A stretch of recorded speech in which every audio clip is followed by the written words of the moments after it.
In today's show, the first true stinker of the year. Yuck. Trailblazers lose to the extremely short-handed, taking a night off, Los Angeles Lakers. Welcome to Locked On Blazers. Let's get into it.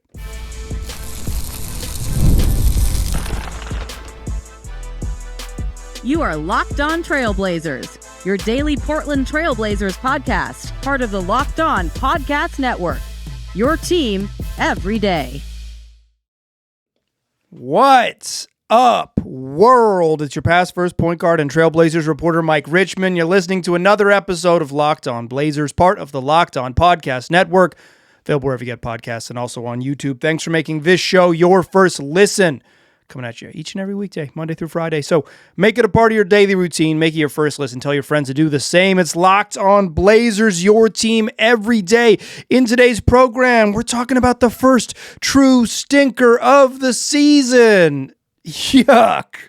Blazers lose 123-115 to some of the Lakers, and I can't stress some of them enough. LeBron James still not playing yet to make his season debut. We knew he was going to be out.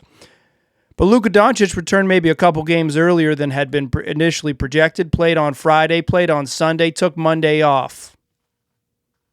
All right. No Luka. That's fine. They played with no Luka, no LeBron last time and took care of the Lakers. No Austin Reaves either. All right.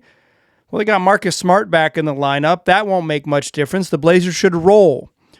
We can get into the whole game. I want to take you back before we get too deep into it because they didn't roll. They had a stinker. Their first true letdown of the season. This was the first game all year long where you can say that they just played poorly. They just did not play at the level they need to, with the level of urgency they need to, with the they didn't meet their sort of minimum, requisites to be competitive in this game. And some of their challenges showed up as well. But in the past, they've had their challenges, but at least like the prereqs have been there, right? Because they're going to play hard and they're going to play to their style. And I think there was a little bit of letdown in this game. But so I'm looking up this afternoon. Join me in the not very far back machine. This is like 4:00 this afternoon. I'm like, when's the last time the Blazers started 5-2? How many times in franchise history have they started 5-2? What's the record of teams so far this season that have won, or in franchise history that have won 5 of their first 7 games? Like, how much does this portend to success this season? And then I find out for real that the Lakers are missing their guys, and I'm like, oh, I'm going to dive deeper. What happened to all these teams? I'm going in because to me, this is a win, right? Because the Lakers are shorthanded, and the Blazers have just played their way all season, right? And even when they've had some struggles, they've played their way. You don't have to worry about them.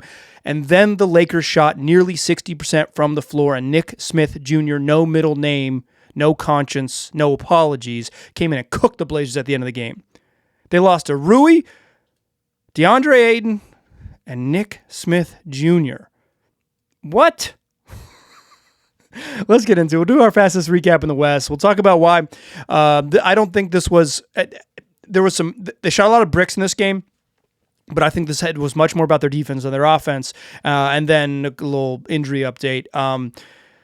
Because we got some Blake Wesley news after I recorded yesterday's program, and we'll talk about how the Blazers will move forward without enough point guards. Let's get into this fastest recap in the West. Blazers come out right away, four turnovers in the first 4.5 minutes, already just like, you know what?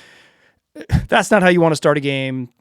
Thiago Splitter takes a timeout. They're down 12-6 with it, before the 7-minute mark. But they rally. They close the first quarter strong. They're up 11.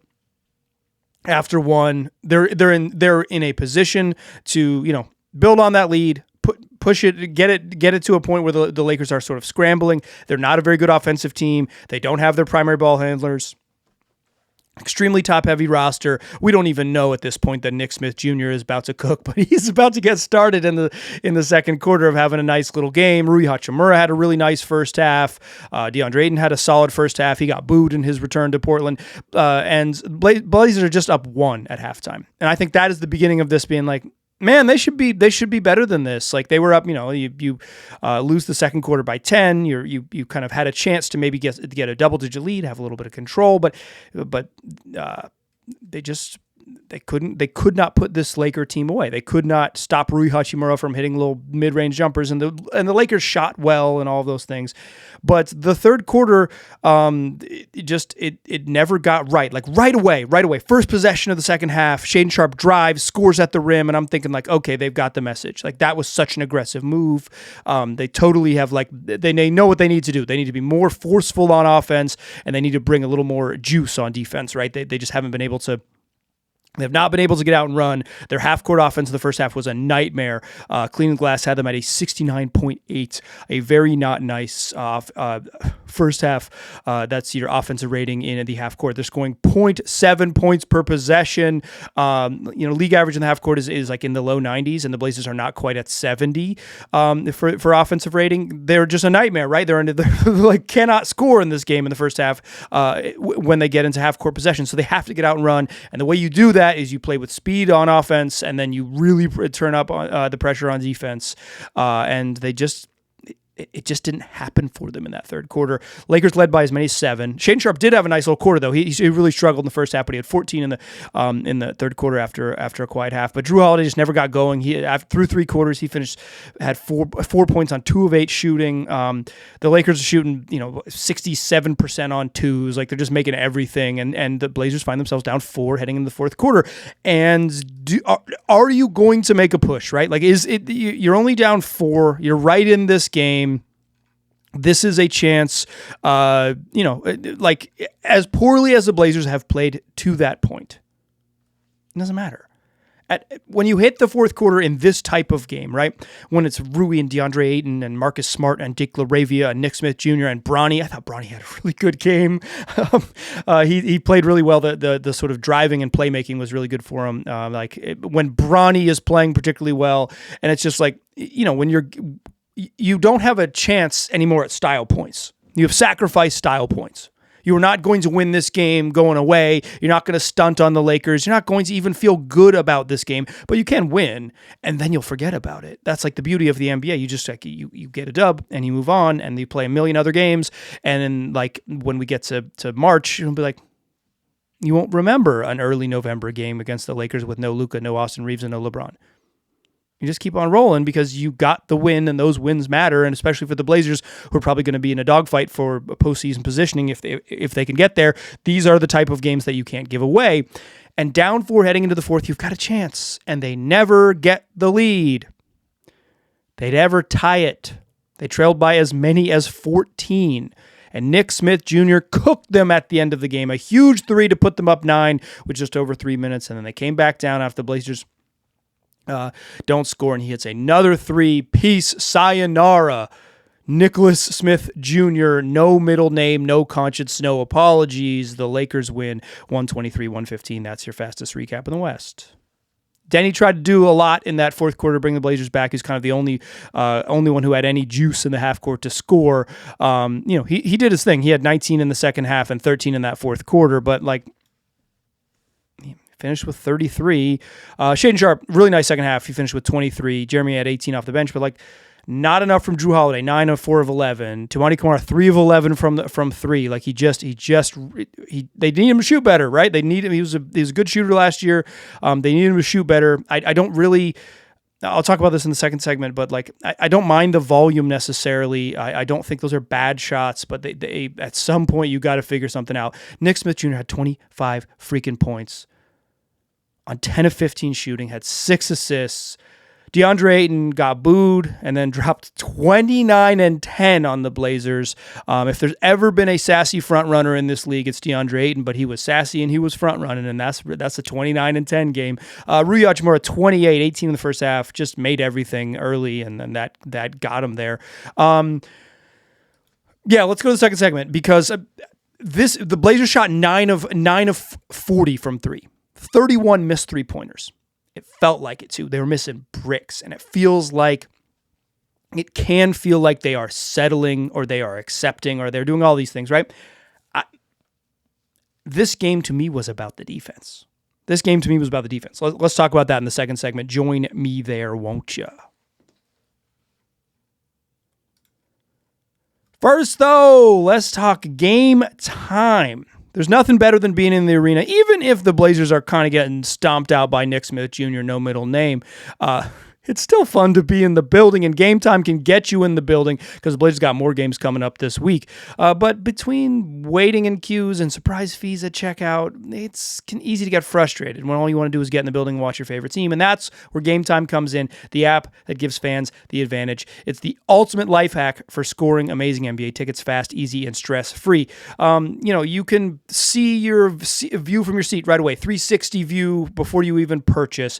You got what you see is what you get pricing. So when you're scanning the app, it's going to be the exact price you pay at checkout. Plus, you can even find NBA tickets for under $25. They got great deals, including his own deals where it's a game changer. You pick a section, Game Time picks your seats, and you save big.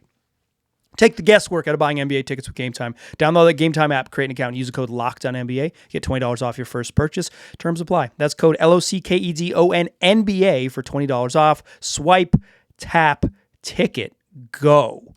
Today's show is also brought to you by the folks over there at Doer who are just making really comfortable jeans. My favorites. I'm rocking the Performance Denim, the relaxed taper in black, and I look good in them, right? I can dress them up and go out and look nice, or I can just hang around the house and just lounge because they're incredibly comfortable. 5 times the stretch of traditional denim. Plus, they got Cool Max, regulates your body temperature and wicks moisture, so they keep you cool even as the temperatures change.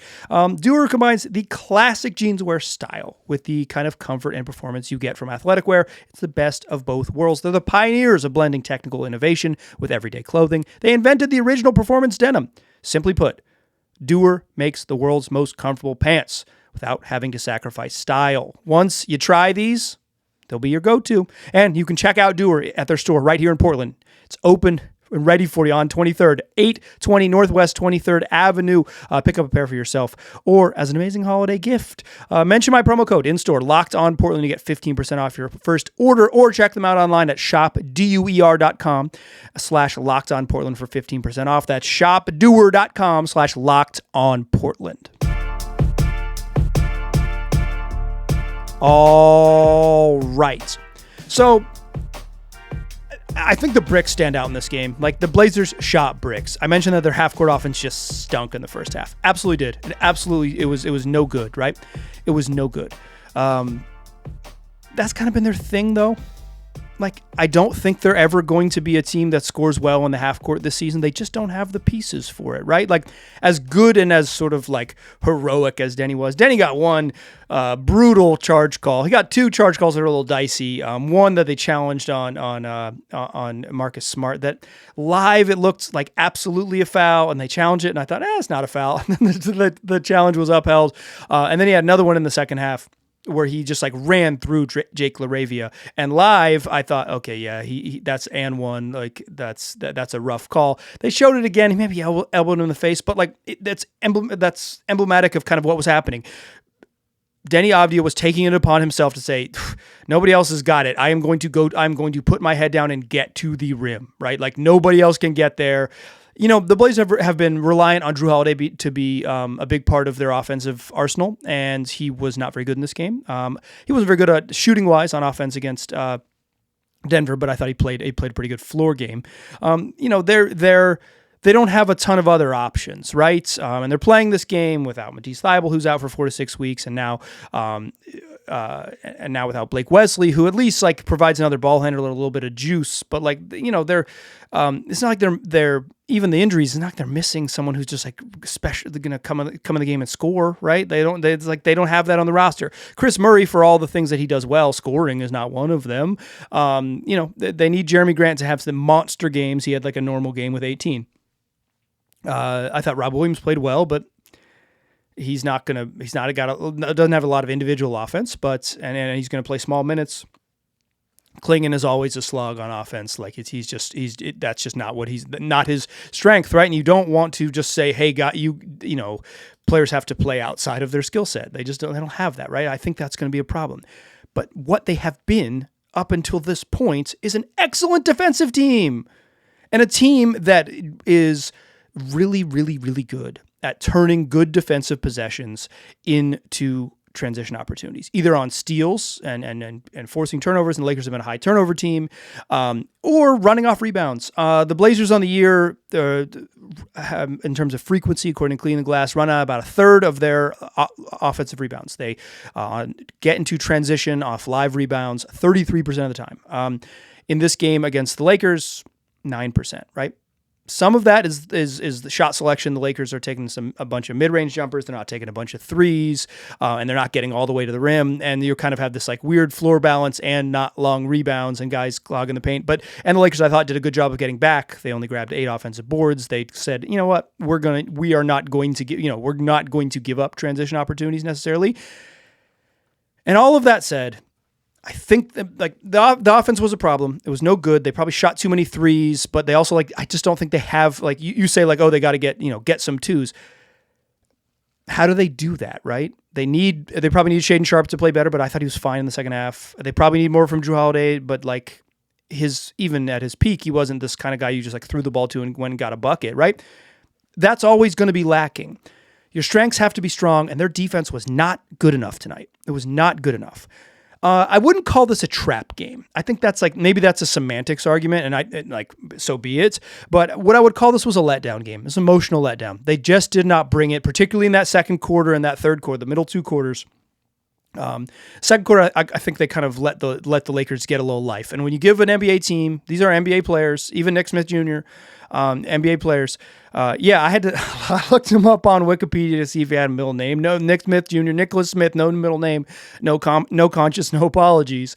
You give these dudes confidence. You give them a little. You let them start feeling good about themselves, as Damian Lillard often would say in the past. They're gonna get comfortable and they're gonna build that confidence. They're gonna go out and think they can do things. And the Blazers gave them confidence in that second quarter by just not. The pressure was not there for them. The defensive pressure was not there for them. They typically have been better at kind of getting, they did this against the Nuggets so well. It's just completely taking Denver out of what they wanted to do in the half court. Blazers weren't able to do that. Maybe because, you just get a bunch of dudes making mid-range jumpers like Ayton and Hachimura, and that's kind of the shot you want to give up. And you're saying, well, dang, that's another one. But I thought even just forcing the Lakers to get into late clock situations, they didn't do that as well as they've done in the past. I thought their press was kind of so to non-existent in those middle 2 quarters. I just don't think they played with enough juice. I think this was an emotional letdown game. I think they played the best game of the season, a crunch time win on a Friday night. They get a couple days off. They see the injury report, and they just don't bring the requisite juice. Right? The Blazers are just simply not good enough to get by playing, at 85% of their sort of focus and effort level. I think focus is more of it than effort. Attention to what they want to do. Take them out of stuff. Trap aggressively on the sidelines. Anyone other, Marcus Smart is not a great ball handler in and of himself, but anyone else who's handling the ball outside the paint that isn't outside the key, outside the arc is the word I'm looking for, that isn't Marcus Smart, fire. Send 2 guys at them. They're not a team that wants to shoot threes. And that's some of that is coaching, right? Splitter just making that adjustment. Hey, we're gonna send some random doubles. We're gonna really amp up the traps. And some of that is just the Blazers, being a little more opportunistic. Players on the court, saying oh, I've got, I'm just simply not worried about, whoever it might be, LeBron James, Dalton Knecht, they're just not gonna burn me. This LeBron James Jr., Dalton Knecht, they're just not gonna burn me enough that I'm gonna cheat off and go get the ball. Or if one of them is handling, go get the ball. Be really opportunistic. The Blazers took a ton more free throws in this game than the Lakers, right? They took 30 compared to the Lakers 16. The Lakers got in foul trouble early in the third quarter. The Blazers had about 8 minutes in the bonus. Didn't take enough advantage of it.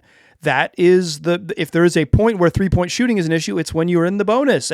But that's also just some of their half-court struggles. They don't have a guy to sort of calm them down and to get them into foul drawing sets. They don't have a big man you can throw into the post. They're not going to be a post-up team ever, but some of the skill set stuff, but I think the defense let them down. And I think it was just a lack of attention to detail. And that lack of attention to detail leads itself to because you're not as sharp in what you want to execute, it can look like lack of effort, and then it bleeds into lack of effort, right? Because you're just not. This was their first true stinker. They haven't had one of these. First true stinker of the season. It happens, like, long year. You're gonna have these, but this is a game you wanted. I'm not gonna like. I don't think this is like season defining or any nonsense like that. I just think like this is a game they should have won, and this is the first probably game that they've had, maybe at Utah, but that was like on the road on the end of a little road trip, end of third game in 4 nights, and like, you know, that's while that's a game I thought they would and should win. That's not a lock. This game on a rest advantage against this team. Here's a little note for you. The Lakers played a second night of a back-to-back. DeAndre Ayton didn't play in that game on Sunday, so he's not on a second night of a back-to-back. And obviously, like Nick Smith Jr., he was literally on the inactive list. He didn't play in the second night of a back-to-back. So some of this may be a little overstated, but like, no Luka, no Austin Reaves, no LeBron is not overstated. But the Blazers are in this really weird stretch of games. This is from John Schumann of NBA.com, who noted that, I knew that they were playing Lakers and Thunder on second nights of back-to-back. I didn't know they were playing the Heat. I didn't look that far ahead at the end of the week. But the Blazers actually played Lakers, Thunder, Heat. They just finished this Laker game. And Magic, 4 consecutive games when they will not have played the night before and the other team will. So they will have 4 consecutive games with a rest advantage against opponents.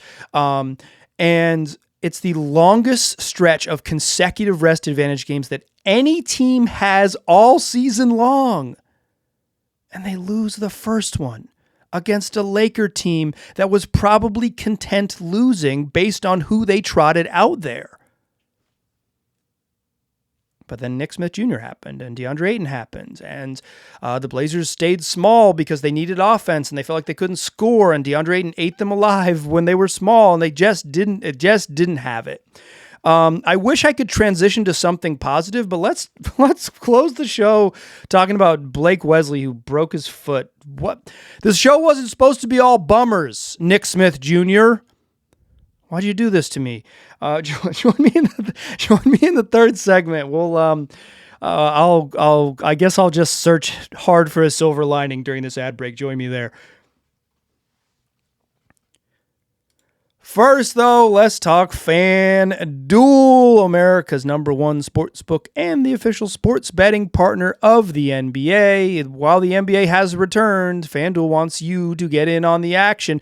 Even if you missed the start of the game, you can, tune in and ride the hot hands. FanDuel has live bets on everything from who's going to score the next point to fourth quarter comebacks to how many times Nick Smith will break your heart in the fourth quarter. Plus, you can even combine your live bets into a same-game parlay for a shot at a bigger payout. It's another layer to your viewing experience, and right now FanDuel is giving new customers $300 in bonus bets when your first $5 bet wins. So head to FanDuel.com to sign up and play your game with FanDuel, the official sports betting partner of the NBA. Still a pass first point guard, still Mike Richmond. You're still listening to Locked On Blazers. I wanted this show to be something different. It's not. When I recorded yesterday's program, I had mentioned that I'm recording in the afternoon. The Blazers had not sent out a injury update on Blake Wesley, who left the Nuggets game holding his right foot. He went up for a jump shot, came down, kind of grabbed, I mentioned the show, like the laces on the top of his foot. And the Blazers gave an update late Sunday afternoon, 5:30 or whatever, 3 hours after I recorded. It happens. I didn't want to wait, and then we got the news. Blake Wesley.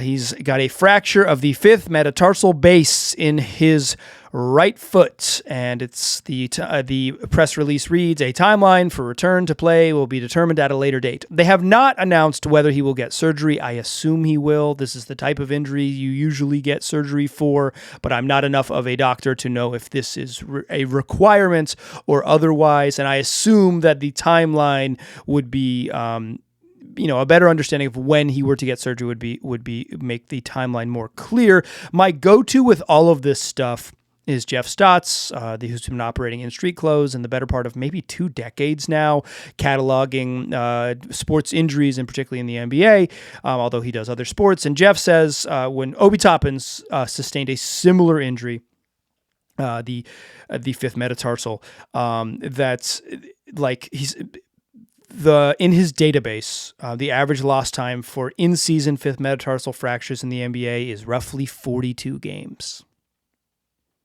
That's like 3 months. That stinks. Stinks.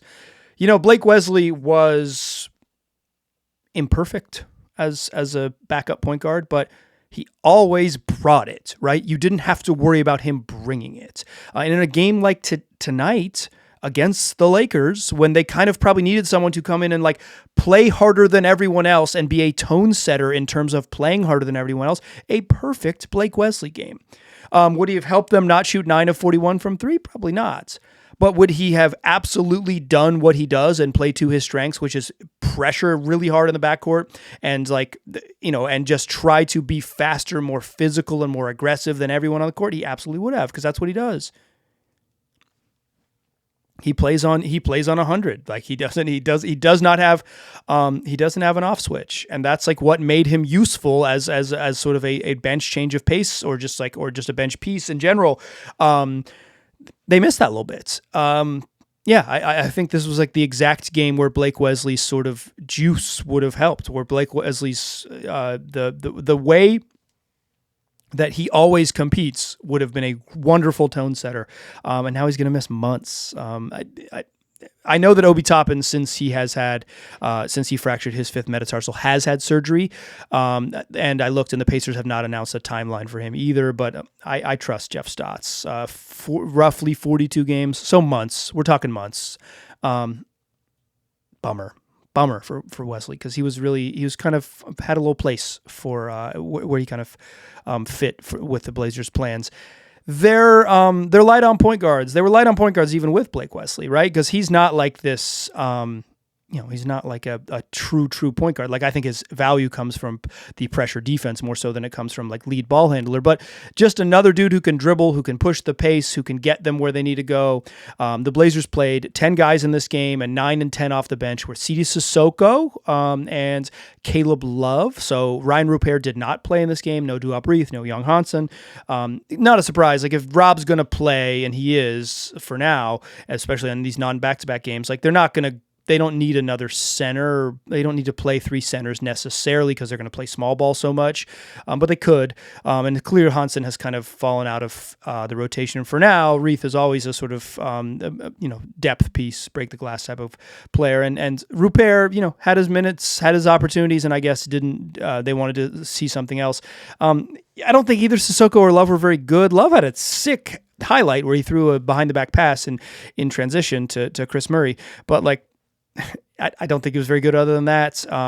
Neither of them address the sort of efficiency or downhill scoring issues. In theory, Caleb Love is a dude who can score. In practice, he's just not a consistent scorer, was not at the collegiate level, and I can't imagine that changes in the pros. They're gonna miss Wesley. I don't think they're gonna miss Wesley necessarily as like the lead ball handler thing. I kind of reject that premise. I do think they'll miss Wesley as the defensive change of pace, because Caleb Love is like, he's competitive on defense, and he's like big and, athletic NBA size or whatever, but he's not that type of dog on defense at all. And Sissoko is big and physical on that end, but he's not, he doesn't have the speed, the turbo button that Wesley does. That's just like, oh, nobody moves that fast, right? Nobody is playing that fast. And he's just not he guards a different flavor of player. He was guarding some point guards for sure. They gave him those assignments, but it's just a little bit different. He's big and good defender, physical defender, but not the same type of thing. Here's the silver lining. In the NBA, you play every other day. And Blazers' next game is against Oklahoma City, and that's going to be a fun one on Wednesday evening. Silver lining is that you get to keep going. And I don't think the Blazers will have emotional. I think in some ways, like this is like a fake silver lining, and I'll close on this. In some ways, it is easier to lose this type of game to a team you should have absolutely beaten, and point to it and say, like, if we don't play up to our level, anyone can beat us, even Nick Smith Jr. Rui and DeAndre Ayton can just beat us. They'll just beat us. They'll just straight take our lunch money and beat us up. if we don't play to the level we need to with the focus and effort on the defensive end. Because that's, if you let teams get comfortable, you let this Laker team shoot 59% from the floor, and you still win the possession game, right? Because of so many free throws and offensive rebounds, they still had all these opportunities. But if you let a team shoot 60% from the floor, if you let a team shoot as well as they did in the half court, some of this is shot making by the Lakers, but a lot of it was just, I think, attention to detail by the Blazers. In some ways, the silver lining is that losing this type of game early in the season is an easy thing to point to, easy learning experience to say, we have to bring it. I didn't think that was going to be a problem with this version of the Blazers. I thought the problem was going to be some of their just skill set stuff. This was the first stinker you have. You have stinkers during the year. Here's to no more stinkers, or at least have them be few and far between. We got more shows for you later this week. Come back and listen to those 5 days a week, wherever you get podcasts, also on YouTube. I appreciate you listening. I'll talk to you soon.